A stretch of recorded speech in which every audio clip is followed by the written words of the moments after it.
Here I go, here I go, here I go. Yeah, here I go, here I go, here I go. Before we get into today's episode of the pod, you guys have to subscribe because I'm looking at you and you're not subscribed to the channel yet, and you have to hit the notification bell because you're not going to know when I post if you don't have notifications when I post. Make sure to like the video, you guys, so I know you guys are enjoying these episodes.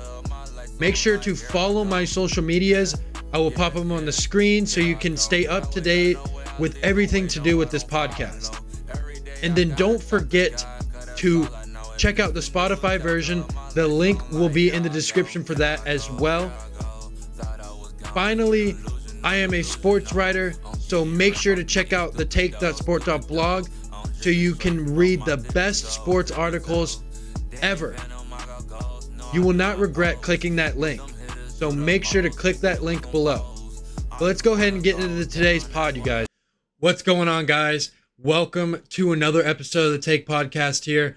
I am your host, Jackson Burles, and of course, and in today's episode, I'm going to be breaking down my top 10 small forwards in NBA history. So do not go away. Stay tuned for this entire episode.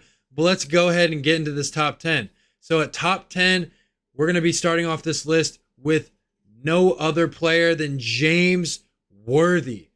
Now, James Worthy was the number one overall pick in 1982, coming out of the University of North Carolina, where he was a Tar Heel, an absolute legend for the college game. And he came into the NBA. Everyone was expecting him to be this huge star. James Worthy was, of course, a great player, a three-time champion, the Finals MVP in 1988, but he was overshadowed by Magic Johnson and Kareem Abdul-Jabbar. He just wasn't the best player on his team. Now, that's not to say that if he was on any other team in the league, he would have been the star player. The offense would have revolved around him, but he just had to play his role in LA, running in transition, doing the dirty work, getting to the basket. He had a nice touch around the rim. I mean, he was very good when he got around the rim. He had some finesse to his game there. He was insanely athletic. He could dunk it from almost anywhere. He literally just needed one dribble, and then he could go up, dunk it. He was very good off one leg. I mean, that was probably his strong suit there. But James Worthy was a very underrated player in the post as well. He had great footwork in the post. Like I said, he needed one dribble, turn around in the post. I mean, he just did exactly what he was supposed to do to win championships, which was to play his role, score the basketball when needed. And he's one of the most clutch NBA players of all time. Game 6 against the Detroit Pistons to seal the deal. Magic Johnson's not having a great game. Kareem is having an off night. So what does James Worthy have to come in and do? He has to score 36 points and have a triple-double to clinch an NBA title for the Los Angeles Lakers. And he did that. And that's a clutch performance there. That'll go down as one of the greatest performances in NBA history. And it's often overlooked. He is very underrated when it comes to his clutch ability. He played all 12 of his years with the same team. He averaged 17 points per game, which doesn't blow you away by any means, but he shot 52% from the field. That is insanely efficient. I mean, for a guy who's not the star player, he has to be efficient when he gets his touches because his touches are limited. He was the third option on that Lakers team when they were Showtime. That was when Showtime was going on. Magic Johnson was dishing him out. James Worthy was a part of that, and he was a big reason why the Lakers won 5 championships then. And without James Worthy, the Los Angeles Lakers are not Showtime, and they don't win 5 championships back in the 80s. That just does not happen. So I've got James Worthy at number 10 on this list. And at number 9, honestly, probably the most underrated player on this list, I've got Dominique Wilkins, the human highlight film. Now, Dominique Wilkins probably goes down as the greatest dunker of all time, but he did more than just dunk the basketball. He could score from anywhere. He literally had a very good mid-range jumper, and he was also a very underrated three-point shooter. He shot 31% from three for his career, but that just wasn't it. I mean, he was good at, getting into the triple threat stance, doing the jab. He had good pump fakes as well. He was able to get the defenders up, drive by him, get to the rim. I mean, he just wasn't a dunker. And the fact that he doesn't have a ring is honestly unbearable. It stinks. This is one guy that I really think deserves a ring. He just did so much for the Atlanta Hawks organization. He turned the Atlanta Hawks from literally a nobody organization in the NBA to now being a pretty perennial organization in today's NBA. When you think Atlanta Hawks, you can't sit there and not think about Dominique Wilkins. It's literally impossible. I mean, this guy was so good. He could score anywhere. He could score in any fashion. Any fashion. He was a great dunker. That's what he's remembered for, but he should be remembered for, how he really impacted the city of Atlanta, how he impacted the Hawks. He made the Hawks a winning organization, because from then on, the Hawks have always been very, very competitive with each of their teams. That is a fact. They've always been competitive since he has left. They've never really fallen short of at least making the playoffs.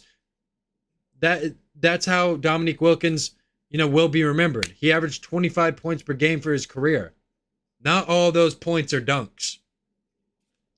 So I've got Dominique Wilkins at number 9. And Wilkins was a guy that Jordan could literally say, he is as good as me. That's really difficult to say.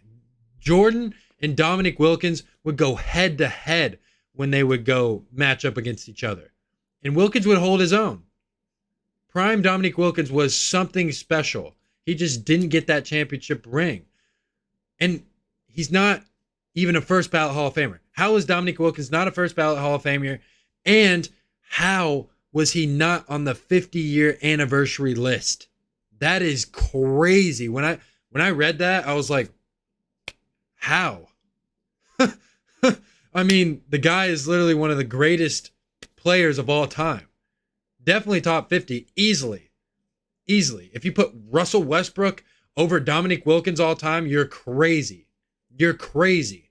But I've got Dominique Wilkins at number 9 on my list. And at number 8, I got Rick Barry, one of the greatest shooters of all time.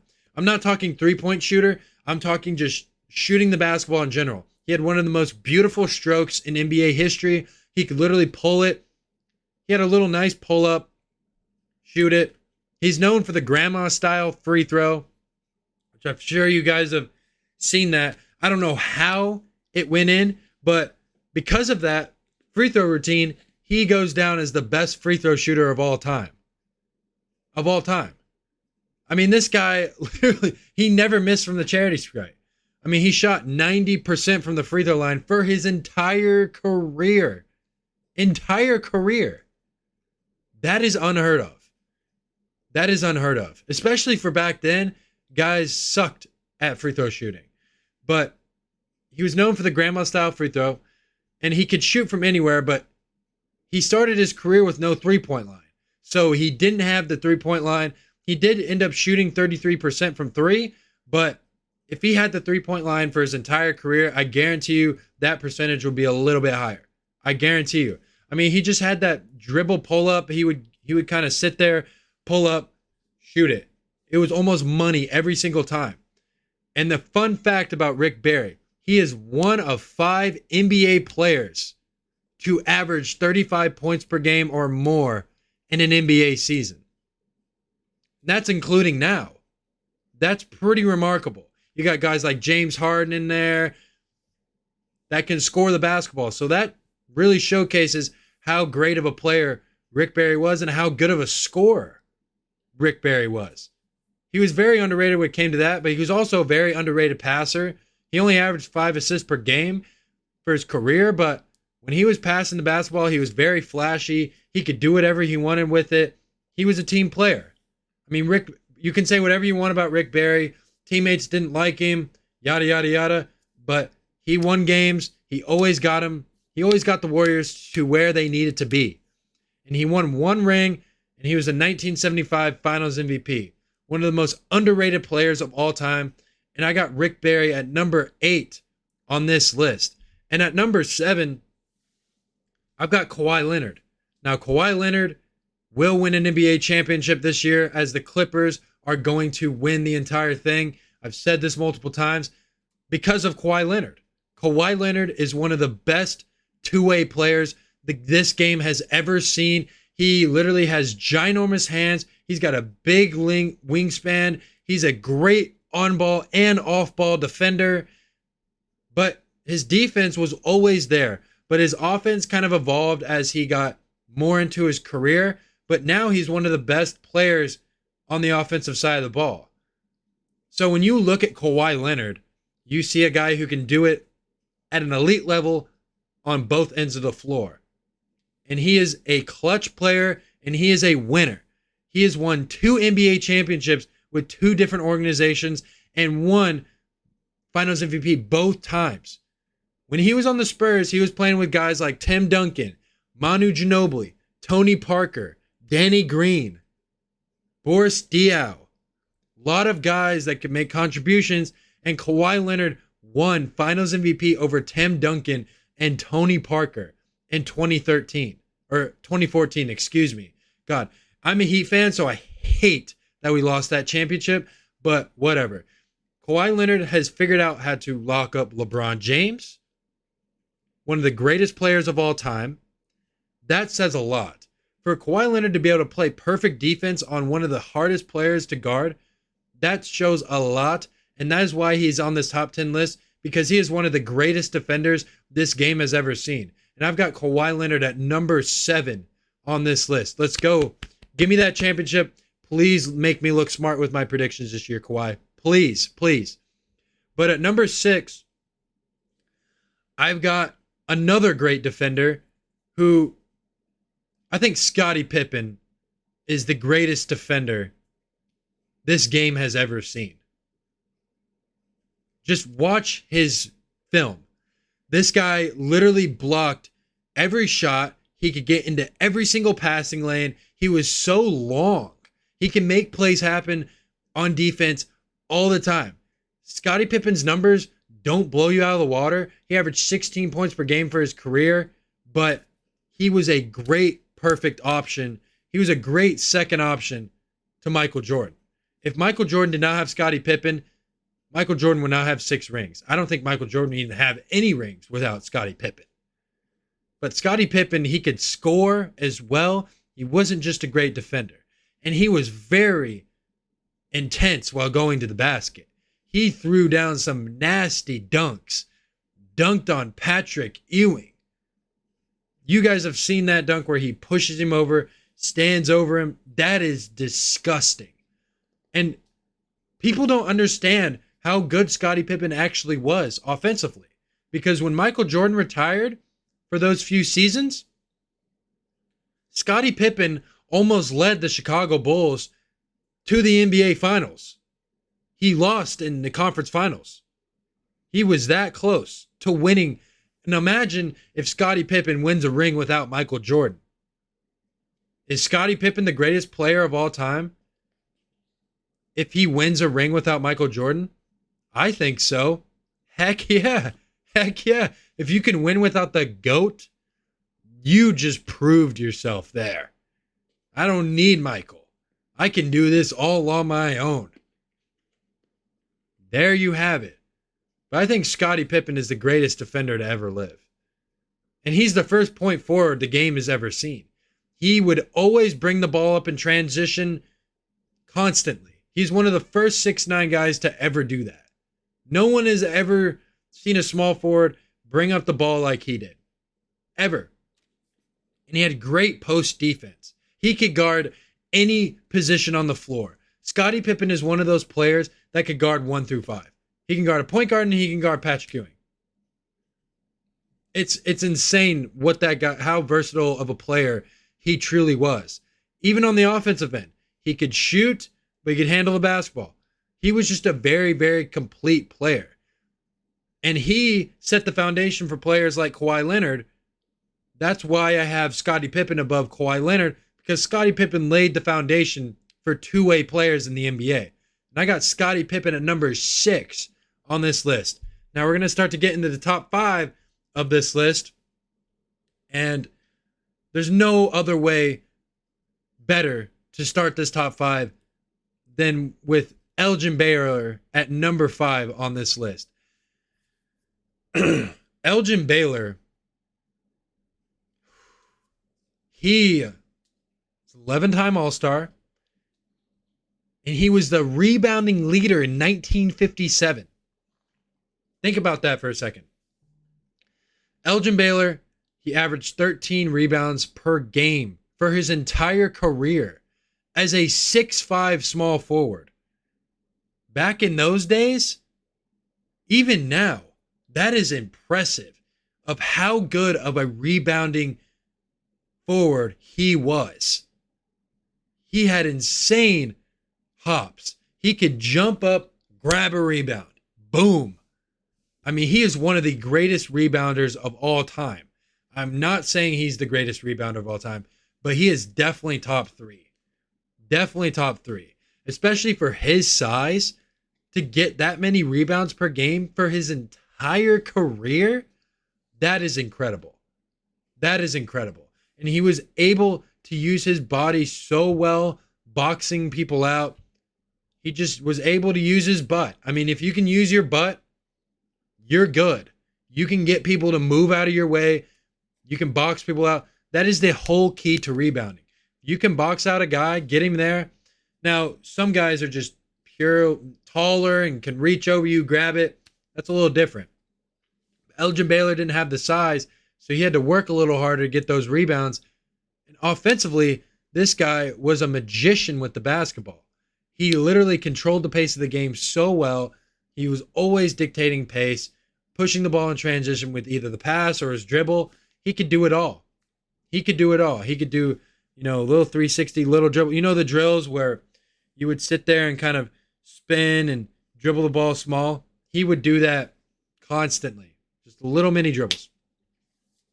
Just a very fundamentally sound player. I mean, he did all the fundamentals well. He had a really good mid-range jumper. Very beautiful technique when it came to that. He also was very good at the outlet pass. For back then, when Elgin Baylor was playing, he would chuck the ball from the other end of the court, passing it to a guy with a layup. You never saw that. Like, he changed the way the game was played, and he is a big part of how the NBA has evolved throughout these years. Because you see guys doing the outlet pass all the time. Elgin Baylor started that. He started that. Like, when you watch Elgin Baylor play, it's like watching a 6'5" Magic Johnson. Honestly, that's how I can describe him. He's a very tough shot maker. He's a great passer. Great rebounding guard. He acted like he was 6'8", even though he wasn't. Very creative at the rim. I mean, for that time, no one was doing those things. And the fact that he does not have a ring is quite shocking to me. I didn't really know an insane amount about Elgin Baylor before really looking him up, but I didn't know he had, I could have sworn he had a championship ring. I could have sworn Elgin Baylor had a championship ring. He should have, but he's got 11 All-Stars. He was the first player in NBA history to reach to 20,000 points. I mean, come on. Elgin Baylor's making NBA history before it even happened. And he's got to be appreciated a little bit more. And all these guys I'm going to be listing above Elgin Baylor, he laid the foundation for every single one of those guys. Every single one. I think Elgin Baylor is a very important player on this list because he laid the foundation for a lot of these players. And I've got him at number 5 on this list. And at number 4, I've got no one other than Dr. J, Julius Erving. Now, Julius Erving is an NBA champion, 2-time ABA champion. He averaged 31 points per game in his second season in the league. That is unprecedented. He's got those ginormous hands. He could literally cup the basketball, do these dunks, like do a one-handed windmill dunk, just cupping the ball. Julius Erving really introduced creativity to dunking in game. He is one of the first guys to implement a creative side to dunking. He had a beautiful finger roll. I mean, just what he could do with his one arm, just with his one hand and one arm was honestly incredible.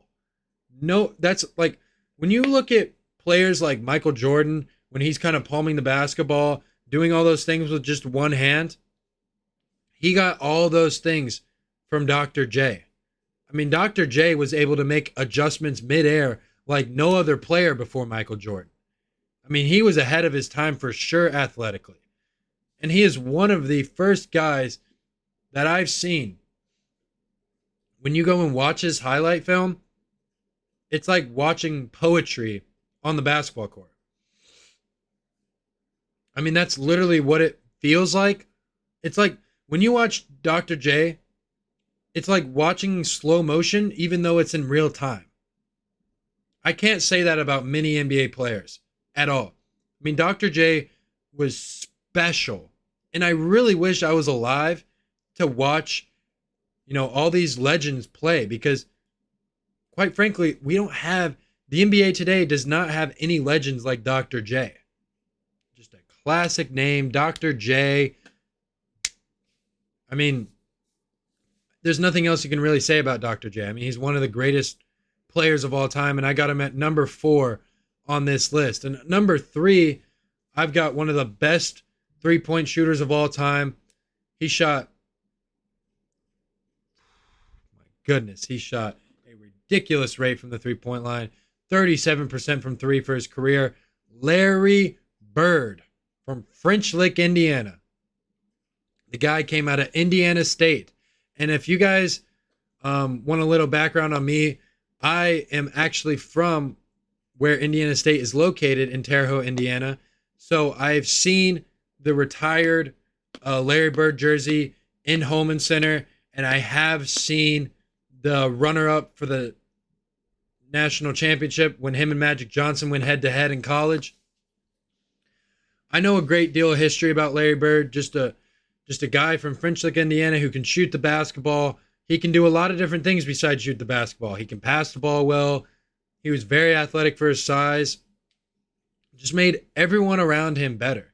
He was a great rebounding player as well. He's just super efficient. I mean, he shot 49% from the field for his entire career. Now, his three-point shot, he went behind his head, but it went in every time. I mean, Larry Bird is just, he will always go down as one of the greatest shooters this game has ever seen. And with that size he had, I mean, he's just so underrated, and he doesn't get the respect that he truly deserves sometimes. I mean, Larry Bird's a 3-time NBA champion who was on the Dream Team. Just, when you thought of the basketball days in the 80s, you think Bird and Magic. Those two players. Still, when you think of the Boston Celtics, you always think of Larry Bird. Always think of Larry Bird. I love Larry Bird's game. I mean, he was just such a great player. His passing was so underrated, though. I mean, I'm going to stress that because he could just fit the ball into really tight lanes that no one could really fit into. No one could really fit into those lanes. I mean, he's just unstoppable. He could shoot it from anywhere. He was just a great, great scorer. And I got Larry Bird at number 3 on this list. And at number 2, I got Kevin Durant. Kevin Durant, 2-time NBA champion, -1. I say -1 because I don't really count. I hate those championships on the Warriors. But that's a different discussion for a different day. But Kevin Durant, for a guy to be 7 foot, to be able to score from anywhere, shoot from anywhere, handle the ball like a point guard, and be that tall is very impressive. Kevin Durant is one of the greatest scorers this game has ever seen. Some people think he is the greatest scorer of all time, which that's a debate itself. I don't really know if he's the greatest scorer of all time. He's definitely one of the best. I think he's one of the most unguardable players of all time just because of how long he is. And when you go to contest his shot, there's nothing you can really do because he's shooting over you every single time. I mean, that's how his height is incredible. I mean, Kevin Durant there will be no player like Kevin Durant. For a guy to be able to shoot from anywhere and not have his shot be affected really at all. Really at all. I mean, I've been a big fan of Kevin Durant for a long time. I'm not saying I like his decisions that he makes and what teams he goes to, but just watching him play is just he just plays with so much confidence, and the game comes so easy to him. So easy. I mean, he's just a natural scorer. He's got an edge for scoring the basketball. And I got Kevin Durant at number 2 on this list. And the best small forward of all time is LeBron James, the NBA's leading scorer, one of the greatest players of all time. I think the second best player of all time. I mean, what can you say about this guy? I mean, LeBron James, ever since coming out of high school, he's had the pressure to live up to what he has lived up to and more. He had the pressure of being the chosen one to be one of the greatest players of all time, and he has done that. He has done that. He has won 4 rings with 3 different teams. Just everything LeBron has done is incredible. I mean, LeBron James can do everything. He can score. He can pass. He can rebound. He can play great defense. I mean, he is Michael Jordan that is 6'8", 270 pounds. That is how you describe LeBron James. LeBron James, I mean, there's no argument for him not to be number 1 on this list. In my opinion, I think what he has done and the impact he has made on this game is unreal, because he really implemented, tall guys have to be able to handle the ball at an elite level. They got to be able to control the game. They got to be able to take it over whenever they can. And when LeBron James has the ball in his hands, he does everything with it. He doesn't just have to score. So, and he's a team-minded player. I mean, he's very team first. And the thing is, LeBron has said this too. He is a pass-first player. But now he's the all-time leading scorer in NBA history. That's incredible itself to look at. But I've got LeBron James at number 1 on this list. That is going to go ahead and cap off my top 10 small forwards in NBA history. I hope you guys enjoyed this list. Sorry, my voice is scratching there. But let me know what you guys think about this list in the comments. Let me know your top 10 small forwards of all time. But I'm your host, Jackson Burleson. And thank you guys for tuning in to today's episode of the Take Podcast. You guys have a great rest of your day. Yeah. Talk to me, baby. Talk to me nice. I'm from another world, baby, yeah. Broadway paradise. They think I'm way too cold, cause I put my heart up on ice.